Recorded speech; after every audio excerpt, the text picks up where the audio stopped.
that have for the class. But the idea for the class in sort of a nutshell is for students to explore sort of the world of politics and to understand some of the structures of government that make up sort of this larger Chicago system in which things get done. And we really focus primarily on levels or units of government and discussion below that federal level. So for a lot of students, they may be familiar with their state or the state government, but we really look at the city of Chicago, Cook County. We look at those systems of government and how the executive and judicial and legislative powers are divided, but then also some of the more minute portions of the government, such as transportation boards and school boards, and how those tie in, and understand or have some discussion about what those major issues are with those levels of government, and how those particular levels of government will have to then compete for resources or work with each other to get legislation passed. So to sort of see that larger connection between city, county, and state, or sometimes the lack of connection between those levels of government. And then one of the culminating learning experiences of the course is they start, I divide them into a team project where each team is assigned a different ward, and their job is to become experts in the ward of that ward during the course of the class that we're taking. And then at the end of the course, they'll be doing a presentation and a paper. And I'm going to focus most of my comments on the paper because that's obviously where they're working towards. And then along the way, we bring in some guest speakers or take them to, in a non-COVID environment, to some of the offices where they can meet people, particularly elected officials from these different levels of government, to ask questions, but also to hear their perspectives on how they work and what they're working on within the city of Chicago. So the ward project and the paper itself, which is obviously the big culminating, one of the big culminating experiences, has 5 sections, and we'll go through each of these in detail and then talk about some of the other components of this program. But first, they do, and again, these sections don't have to be complete consecutively or linearly in a domino effect. They can kind of jump between them as we talk about things. So section 1 is overview and highlights of the ward. Section 2 is what is called a political report of the ward. Section 3 is a public asset report. And then 4 is a sort of more culminating issue analysis, and section 5 is left for some conclusions from the team. So let's look at each of those sections just a little bit deeper. So in section 1, which is the overview and the highlights of the ward, in a nutshell, they're talking a little bit about describing the location. Where is the ward? What are the ward's boundaries? They are to do a tour of the ward, or in some cases, at least last year with COVID, a virtual tour.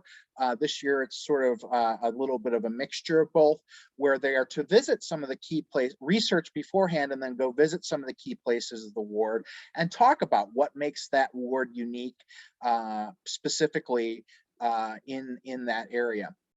They are to then do an ethnographic description, talking about the racial and ethnic composition of the ward as they learn about it, and then what we call an economic description, talking about sort of how well off the ward is and sort of the residents compared to Chicago as a whole, as we talk about that. So, and then also as they look at that, they look at sort of the development of the ward, sort of is it all residential? Is it a mix of residential, commercial, industrial? Is there blight in the ward?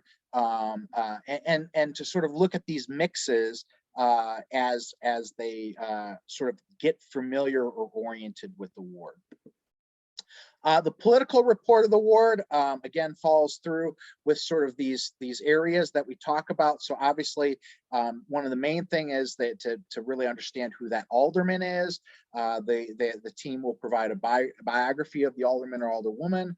They'll talk a little bit about their last election, or if we're coming into an election, what what it looks like, who's going to run, and then what are the key issues of that particular alderman in the ward, as they can sort of gain from either discussions or what they see posted in some of the news items and things that the aldermen are sponsoring in terms of legislation. With Cook County, again, some of the context here, and it's a little harder for them because county government's sort of I've learned it's more newer area for them to sort of get their teeth into, but then exploring sort of how the ward is divided, or is it all in one commissioner's district, and talk about who are those commissioners from Cook County that are representing the ward, talking about a little bit about their bio, how they did in the last election, and that kind of thing. And then we do the same thing with the state of Illinois, talking about which representatives have portions of the ward or cover the main part of the ward, and the same with the state senators, and understanding a little bit about their background and their last election, or in this term, we're talking a lot about redistricting and trying to look at sort of how the next legislative makeup will look for some of these wards. Section 3 is what's called the public asset report. So, in the class, we talk about a lot about sort of the services provided in the ward from these units of government that are associated with the city, like the CTA, the Chicago Public Library, CPS, and the schools, and the Chicago Park District. So for each one of these types of government entities, there to sort of look at with the ward, and do they have subway access or L access in the ward? Do they not? Do they have good, what kind of bus routes do they have? What public library services are close to the ward or in the ward? What do residents sort of know about them? CPS schools, sort of what schools are in the ward, where are they? And then the park district, the same thing, sort of what amenities are in the ward. And obviously, CTA and CPS schools make up the bulk of what people talk about in this, but the idea is to just sort of get a flavor for what services, at least on these guidelines, are provided by the ward or in the ward. And then sort of those first 3 sections lead to these sort of broader sections where the team sort of can expand upon and talk about, what do the team believe is the ward's perspective? And this is sort of a current issue one. So this year we're talking about the proposed budget, how they think it's going to impact residents, particularly even bullet pointing that down further. We're talking about some of the things that Mayor Lightfoot is proposing in terms of mental health services, in terms of violence and sort of the police budget, and things such as that. And then they can talk about some of the Cook County issues. COVID obviously is a big one. This section sort of changes depending on what those issues are. Last year, we talked a lot about the passage of the progressive tax, or that question, and sort of what that might look like and how that might impact city revenues. And then they get a chance to sort of, obviously COVID this year is important. And then sort of looking at the issues that other issues that the team sees or gains from their research about what they believe is important to people in the ward. And then finally, their conclusions.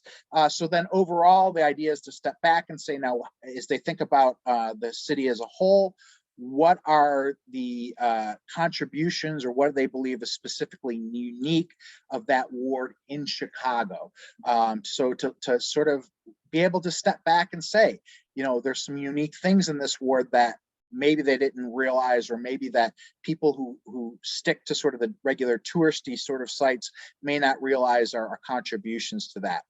And then obviously a DePaul related question is to sort of get them to tie into sort of this, our sort of philosophy of sort of what must be done, which is one of our Vincentian questions, but them to think about, again, in terms of those services and the representation and sort of the makeup, to ask that bigger question of are the residents really being served? How might things be improved? What still needs to be done to make life better for the residents of the ward? And then the team can also reflect on what they've learned, either from their experience in visiting the ward as a whole, and then obviously because we want them to be using Chicago style references, the reference pages I include in this section, again, as an undergraduate class, because I want them to, again, a starting class to get used to the fact that, you know, yes, they need to be referencing things as they go along. So that's an overview of the paper, which is obviously the major component of this particular project. But in addition to the paper, they will also, towards the end of the quarter, give a team presentation of about 15 minutes, where they sort of have to obviously scale back, but present sort of their findings of the ward. And this is always sort of fun, because then they get to see, although we do have some discussions in the course of what other teams are doing, this is really an opportunity where they get to step back and sort of see the uniqueness of things from the ward. And then a third component I add, because it is a quarter-long project, the status updates that they have to submit from every few weeks to sort of show that the team's on progress. So that way they can't wait till the last minute to try to do this large assignment. Right now I have 4 of those reports, and that those are the components that make up the entire ward team project as we look at it that way. So here's sort of where we can lead to discussion, and that's where I wanted to give you a context of the project, but to sort of talk about some of the variations over the course of time. I've been teaching this course for about 6 or 7 years, and from time to time we'll sort of change the wards of the project. Although there are some that I find are better to use, and I want to sort of reflect the diversity of Chicago as I pick the wards. Some of it also has to do with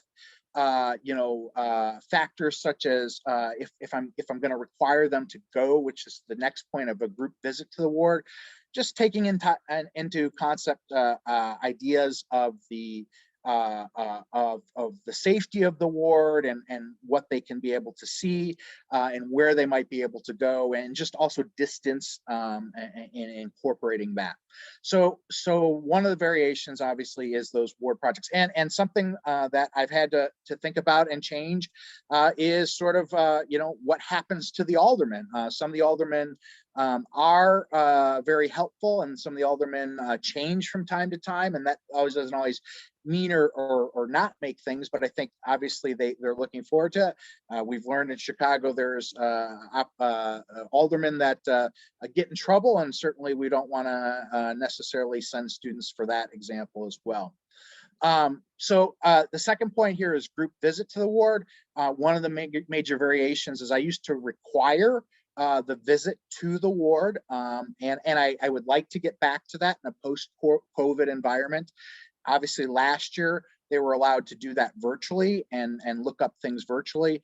This year it's a mixture of things, because obviously I wanted to leave flexibility, but they're strongly encouraged to go out and visit and see the ward and spend some time in the ward just to get a feeling of the ward. Another variation to the project is the aldermanic visit or appointment. I've tried different things. At first, I didn't require it at all, and then I tried to actually work with aldermanic offices to coordinate, so that way the students would sort of have an entry point and a guaranteed visit with aldermen. But because the fall quarter sometimes conflicts with sort of the budget schedule of the City Council of Chicago, that sometimes works, sometimes doesn't. So now it's I sort of encourage that. I help them with that, but it's also okay if they meet with members of the aldermanic staff. And so if they, obviously they want to meet with the alderman, and again, the change of whether that's in person or via Zoom. Obviously, we're sort of living in a Zoom environment, which actually has helped students connect with aldermen a little bit easier because they don't have to necessarily get the group together and go at a specific time. The members of the team and the aldermen can log in at a mutually convenient time. I mentioned another variation was the status updates. The amount of them and what they provide, I've sort of learned to change. At first, I sort of just had them as checkpoints along the way. Now I make them submit a draft of the paper along the way so I can see actual progress. And I've sort of, there's sort of a cover memo that they sort of have to complete. That cover memo, I do a lot more with sort of saying which sections of the paper they should have pretty strong drafts at that point. So I think that helps guide the work through the quarter. Not a perfect process, but it's working, I think, better than just sort of leaving it open-ended. And then a better streamlining of the paper to the broader components of the course and clearer components of each session. And so as I've developed sort of that paper, I've really sort of tried to boil it down to sort of what are sort of, because my course sort of changes around what, and that's to the next bullet point, what are the major events, sort of these issues, these units of local government are facing, and allowing students to sort of comment on that and connect with that as they talk about the class. Here's what I see as some of the benefits of ward-based research. And the team component. Certainly a team-based project allows students to engage with each other and create community amongst members. Even with the COVID environment and online, we found that. I definitely think the fact when they go out to their ward as a team member, that really creates a sense of community.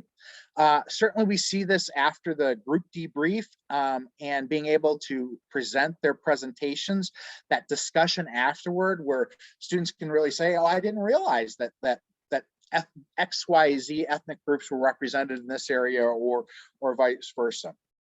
And sort of that next point, students get to see the whole diversity of Chicago beyond sort of what they may typically think of Chicago in sort of the museum campus area or sort of that loop area. Although we do sometimes use loop wards to sort of allow students to look at that, but then contrast that with some of the other areas with ethnic, racial, and socioeconomic backgrounds, and then sort of comparison to sort of the whole city.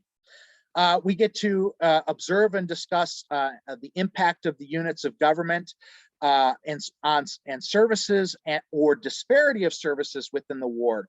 So, you know, that idea to be able to sort of understand, you know, what the city controls and what the city doesn't, what the county controls, and more importantly, at least with the city of Chicago, state of Illinois limitations and sort of the argument back and forth between that, and then how those wards have to sort of try to fight for those resources in return to expand services in the ward. And then I think one of the benefits of this project is they get to learn about Chicago's neighborhoods. Although I do it as a ward focus, we all know Chicago has those wonderful neighborhoods, and I think they get to be get more comfortable in exploring other places in Chicago, realizing that there's these unique little key characteristic places that they can see as really unique to Chicago, and places of gathering for some of our undergraduates, even beyond their experience in the course or in this ward project. And so that leads me to sort of just a general discussion. These are some ideas I have, and then I'll sort of open it up to conversation and questions, but sort of things of how you might be able to use a ward-based project, or even just an assignment in your classroom. I think about things like comparing two wards might be sort of interesting, just to draw that contrast. Maybe looking at specific services, or again, disparity of services, ethnic and racial composition of wards, development within the ward, again, particularly looking at sort of residential, industrial, and economic. Budgetary issues or differences of resources, particularly in the budget within the ward. Lately, crime has sort of been a thing we've talked about, and sort of where we see crime rates. Again, I leave the specific issues because there may be unique things going on in wards that people talk about. Gentrification might be an issue, issues with like the presidential library and how that may benefit the ward, but how also may also hinder certain groups within the ward. You could also, instead of, if you didn't like the ward focus, you could use a comparison of neighborhood focus.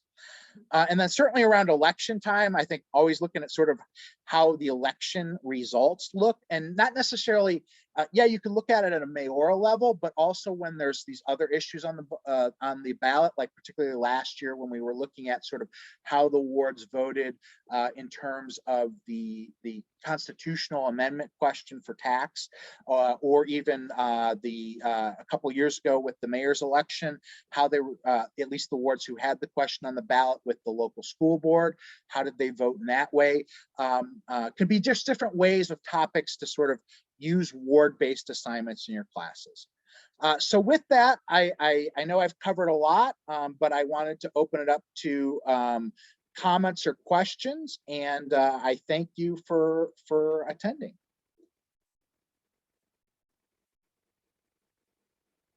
Or discussion, things that you might see as opportunities to be involved in sort of ward-based research in your course, or things that you've used, because I certainly use this, but it doesn't necessarily mean I'm always looking for ways to improve and amend as we go along.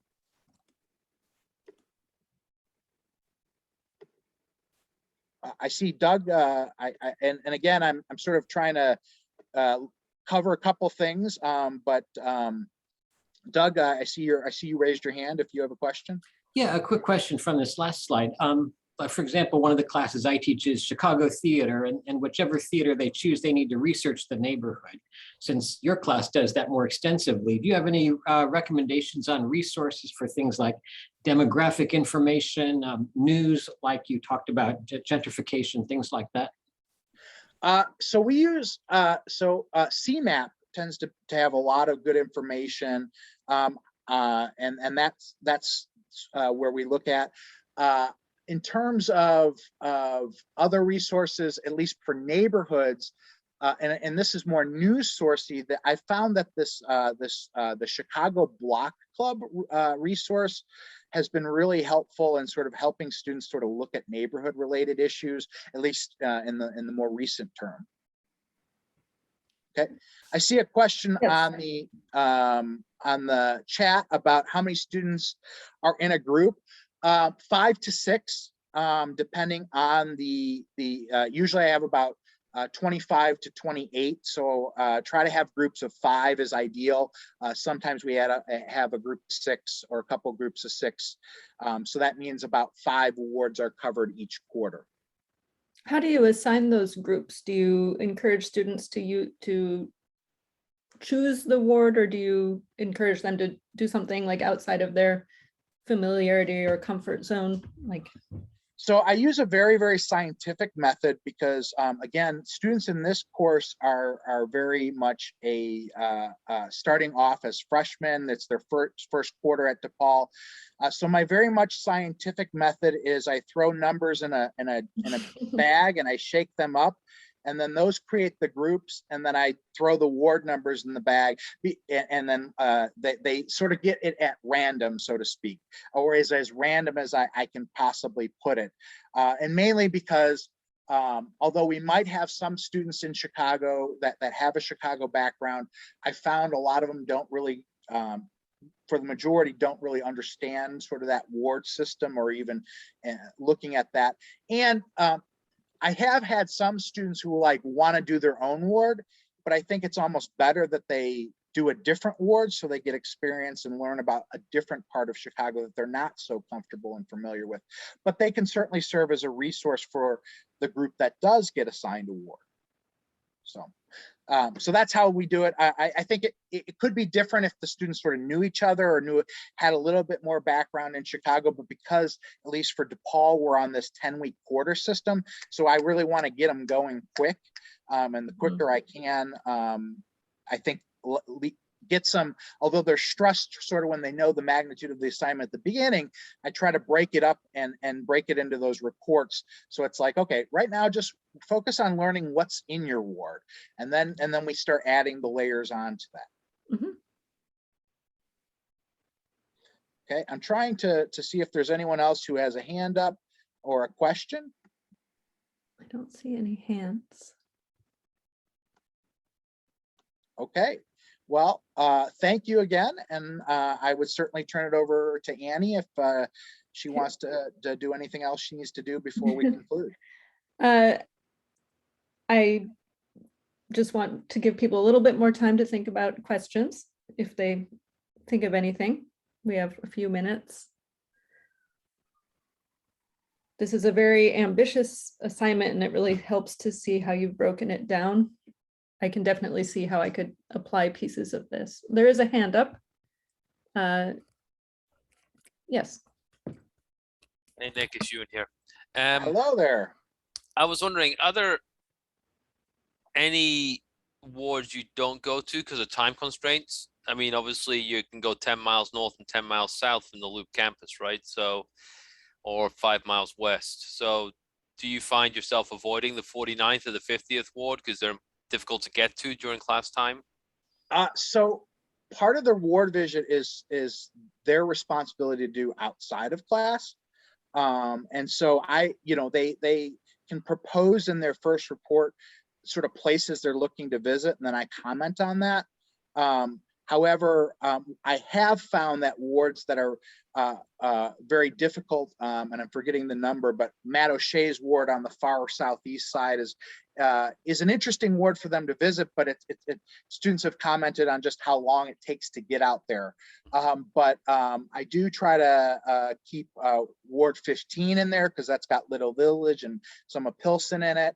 And I do keep, I think we have Ward 49 in this as well. So they can, the idea is that they do get a variety of wards, and part of their job is to sort of plan how they're going to do that, and what makes sense in that visit.